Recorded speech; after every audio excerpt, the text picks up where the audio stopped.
మీరైతే పెళ్లి అలాంటి చేసుకోరా? నేనైతే చేసుకుంటే అబ్బాయినే చేసుకుంటాను ఉమ్, ఖచ్చితంగా. ఉమ్, మీరు ఇందాక అన్నట్టుగా థాయిలాండ్ ప్రభుత్వమే కాదు, తైవాన్ కానీ, ఉమ్, తర్వాత థాయిలాండ్ కానీ, సౌత్ ఏషియాలో చాలా వరకు కూడా స్వలింగ సంపర్కుల వివాహాలని వాళ్ళందరూ లీగలైజ్ చేశారు.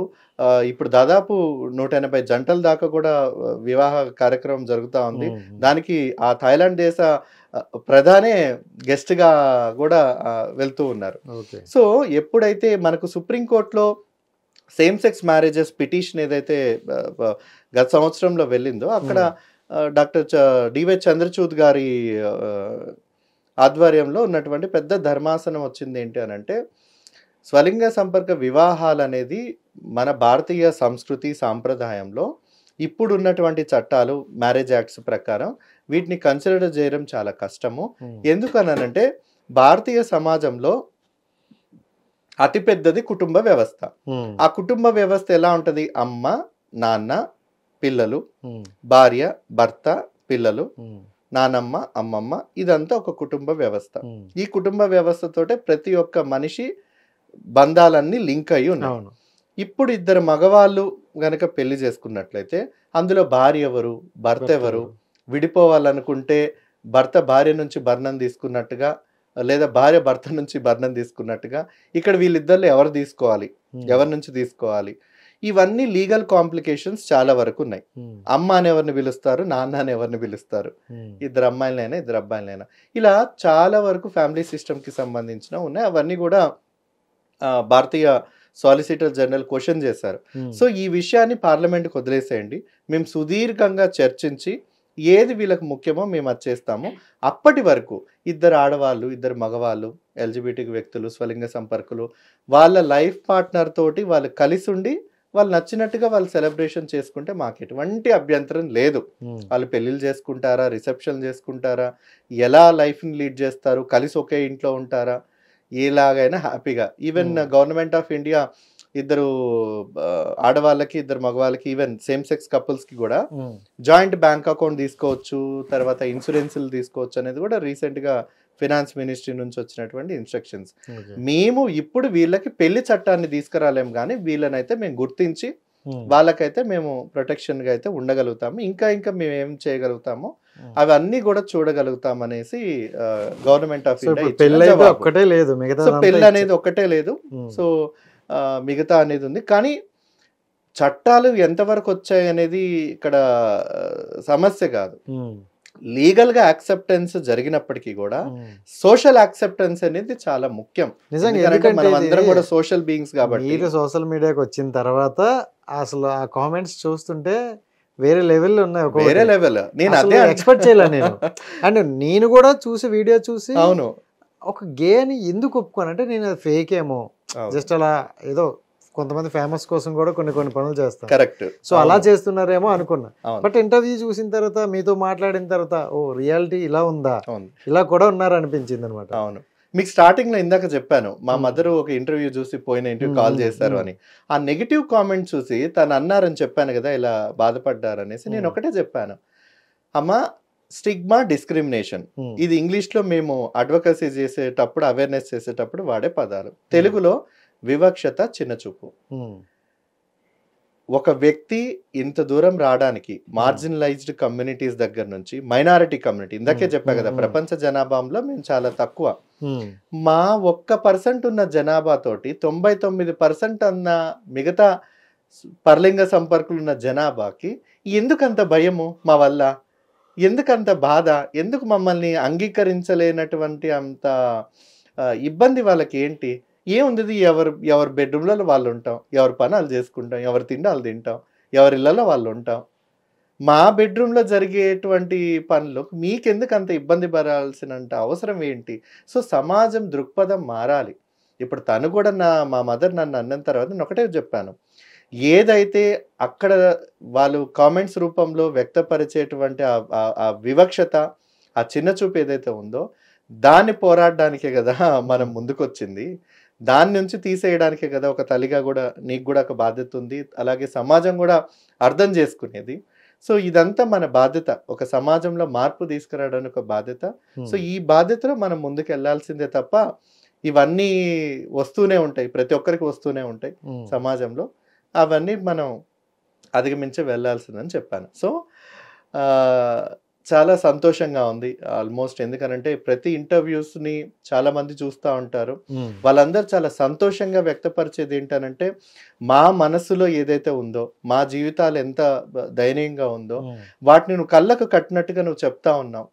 బహుశా ఈ వీడియోలు మా ఇంట్లో వాళ్ళు చూస్తే బాగుండు, మా తెలిసిన వాళ్ళు చూస్తే బాగుండు, మా ఇంట్లో అక్క చెల్లెలు అన్నదమ్ములు చూస్తే బాగుండు, కొంతమేరకైనా వాళ్ళు అర్థం చేసుకునే ప్రయత్నం చేస్తారేమో అని వాళ్ళ మాటలే ఈరోజు మళ్ళీ మళ్ళీ ఇలా ఇంటర్వ్యూలో కనిపించడానికి చాలా మంది ఉన్నారు కదా. వాళ్ళ కోసమే నేను ఈ తెర ముందు నేను కనిపిస్తున్నాను. లేకపోతే ఒక విష్ణుతేజగా నాకు అన్నీ ఉన్నాయి. నేను సమాజం కోసం వచ్చి నేను ఉద్ధరించాలనేది బయటకు వచ్చి ఈ ప్రపంచంలో ఉన్న వివక్షత వాళ్ళు అనే మాటలు అవన్నీ కూడా నేను నా మీదకి వేసుకొని తీసుకోవాల్సినటువంటి అవసరం లేదు. కేవలం ఈ ప్రయత్నం అంతా నాలాంటి ఉన్నటువంటి నా కమ్యూనిటీ కోసమే. వాళ్ళ కోసం నేను ఎప్పుడు ఎంత దూరం అయినా పోరాడుతూనే ఉంటానని తెలియజేస్తాను. నాకు ఇంకో డౌట్ ఏంటంటే, ఇప్పుడు మీరు గే, మీకు ప్రతి అంటే అబ్బాయిలో చాలా మంది నచ్చుతారు, అవతల వ్యక్తి గే అవ్వాల్సిన అవసరం లేదు. అవును, అవసరం లేదు కదా. అవును. సో అలాంటి నచ్చిన వ్యక్తి అవతల వ్యక్తి గే కూడా కాకుండా మీరు ఎవరినైనా ఫిజికల్గా అయ్యారా?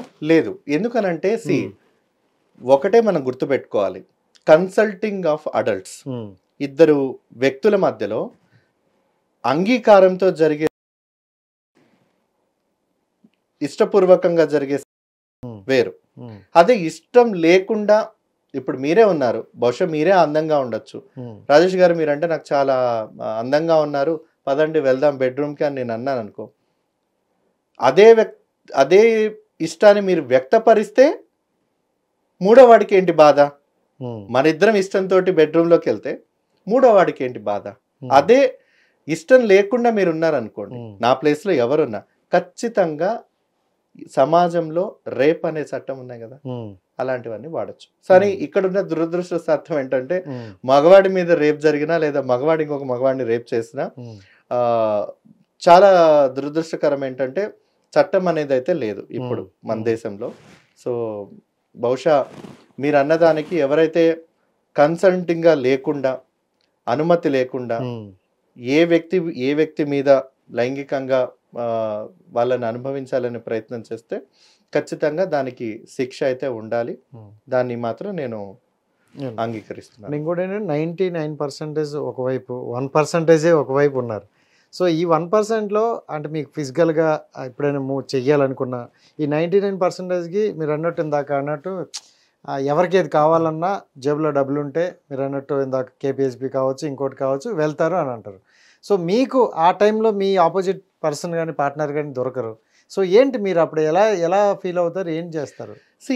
ఎప్పుడైతే 99% పరలింగ సంపర్కులు ఉన్న ప్రపంచ జనాభాలో 1% స్వలింగ సంపర్కులు ఉన్న జనాభాలో మేము కలిసి ఉండడానికి బహుశా అప్పట్లో తెలియదు కదా, చదువు లేనటువంటి రోజుల్లో, ఇంత సాంకేతికత లేనటువంటి రోజుల్లో అందరు కూడా చాలా సీక్రెట్గా ఉండేవాళ్ళు, ఒక వ్యక్తిని ఒకరిని గుర్తుపట్టేవాళ్ళు కాదు. ఇప్పుడు సాంకేతికత వచ్చింది కాబట్టి డేటింగ్ యాప్స్ వచ్చేసాయి. సో ఊర్లలో విలేజ్ లెవెల్లో కూడా ఇప్పుడు డేటింగ్ యాప్స్ని వాడుతూ గే డేటింగ్ యాప్స్ ద్వారా వాళ్ళు కలుసుకోవడం, మాట్లాడుకోవడం, వాళ్ళ ఇష్టాలను పంచుకోవడం, ఫ్రెండ్స్ అవ్వడం, నెట్వర్కింగ్ అవ్వడం, దాంట్లోనే వాళ్ళు ప్రేమించుకొని బాయ్ ఫ్రెండ్స్ అవ్వడం ఒకరికొకరు. సో ఇటువంటివన్నీ కూడా ఇప్పుడు ఉన్నటువంటి టెక్నాలజీ ముందుకు వచ్చింది కాబట్టి ఉంది. అలాగని ఇవన్నీ ఒకప్పుడు లేవు కదా, ఇదంతా పాశ్చాత్య సంస్కృతి, ఇప్పుడు అంతా టెక్నాలజీ వచ్చింది కదా అన్ని ఈ విచ్చలవిడితనం ఉంది అన్నానంటే నేను ఖచ్చితంగా ఒప్పుకోను. ఎందుకనంటే ఈ రోజుకి నాకు 70-80 ఏళ్ల వయసు వ్యక్తులున్నా కూడా ఇప్పుడు నిన్ను చూస్తుంటే మాకు గర్వంగా ఉంది, సంతోషంగా ఉంది. మా కాలం నాటి రోజుల్లో ఈ విషయాలు మాట్లాడితేనే చాలా ఎవరికి అర్థం కానటువంటి విషయాలు ఇప్పుడు జనరేషన్స్ మారాయి, స్వేచ్ఛగా మాట్లాడుకునే రోజులు వచ్చాయి. దానికి సంబంధించి కాలం మారింది. ప్రతి ఒక్కరు కూడా వాళ్ళకు నచ్చినటువంటి మానవ హక్కుల ద్వారా బ్రతకాలని కోరుకుంటున్నారు. ఆ పరమైనటువంటి ఎన్విరాన్మెంట్ క్రియేట్ అవుతూ వచ్చింది సమాజంలో తరాలు మారే కొద్దీ. సో దీన్ని మనం స్వాగతించాలి. ఏ వ్యక్తిని ఇబ్బంది పెట్టనంత వరకు వ్యక్తిగత జీవితంలోనైనా సామాజిక జీవితంలోనైనా ఏ రకమైన జీవితంలో అయినా ఇబ్బంది పెట్టకుండా వాళ్ళకు నచ్చినట్టు నచ్చిన విధానంతో ఆ దేశం, ఆ జాతి, ఆ భాష, ఆ ప్రాంతం, ఆ వ్యవస్థల్ని గౌరవిస్తూ బ్రతుకుతుంటే నాకు తెలిసి ఈ సమాజం అటువంటి అసమానతలు అనేవి ఉండవు. అందరం సమానతతోటే మనం అందరం కూడా బ్రతుకుతామనేది నా నమ్మకం. So thank you so much and wish you all the best. Thank you అండి. చాలా ప్రొఫెషనల్గా మాట్లాడారు. నేనైతే అంటే చాలా వేరేగా ఎక్స్పెక్ట్ చేశా, బట్ మీరు అన్ని బహుశా చాలా వరకు ఇంటర్వ్యూలు ఏంటంటే హాయ్ అండి మీకు అవన్నీ చూస్తుంటారు. సో అలాంటి అంటే నేను తప్పు పట్టను, వాళ్ళు కూడా మా వాళ్ళే, వాళ్ళు కూడా మన వాళ్ళే అనేది నేను ఫీల్ అవుతాను. అంటే ఒకటేనండి, సమాజానికి ఏం కావాలి ఎలా కావాలి అనేది చెప్పే వాళ్ళు చాలా తక్కువ మంది ఉంటారు. సో వాళ్ళ అమాయకత్వాన్ని చాలా మంది వాడుకుంటూ ఉంటారు. నేను తప్పు పట్టను, కానీ ఏదో ఒక రోజు మీకే ఈ ఇంటర్వ్యూస్ ద్వారా డిఫరెన్షియేషన్ తెలుస్తూ ఉంటుంది. సో నేను వాళ్ళ పట్ల నేను జాలి పడతాను, కానీ అయ్యో మా వాళ్ళే ఇలా ప్రవర్తిస్తున్నారా, వేరే రకంగా వెళ్ళిపోతుంది కదా నేను ఎప్పుడు బాధపడను. బహుశా వాళ్ళకి ఏదో ఛానల్లో కూర్చుంటే వాళ్ళకి కూడా ఎంటర్టైన్, మేము చాలా యాంకర్లు వాళ్ళని ఎంటర్టైన్ చేసి, వాళ్ళు అందరిని ఎంటర్టైన్ చేసి ఏదో జీవనాభివృద్ధి కోసం చాలా సైంటిఫిక్ గా చెప్పారు, చాలా క్లారిటీగా జనాలకి అర్థమయ్యేటట్లే చెప్పారనమాట. సో చాలా మంది పెట్టే కామెంట్లు అన్నారు, మనం అంటే మీ గతంలో ఇంటర్వ్యూలు చూసుకుంటే ఎన్ని కామెంట్లు వచ్చినాయో ఈ ఇంటర్వ్యూలో అందుకన్నా ఎక్కువ తగ్గిపోతాయని అనుకుంటాను. సగానికి ఎక్కువ వచ్చేస్తాయి, ఎందుకంటే అంత ప్రాపర్ ఆన్సర్ అయితే వచ్చింది.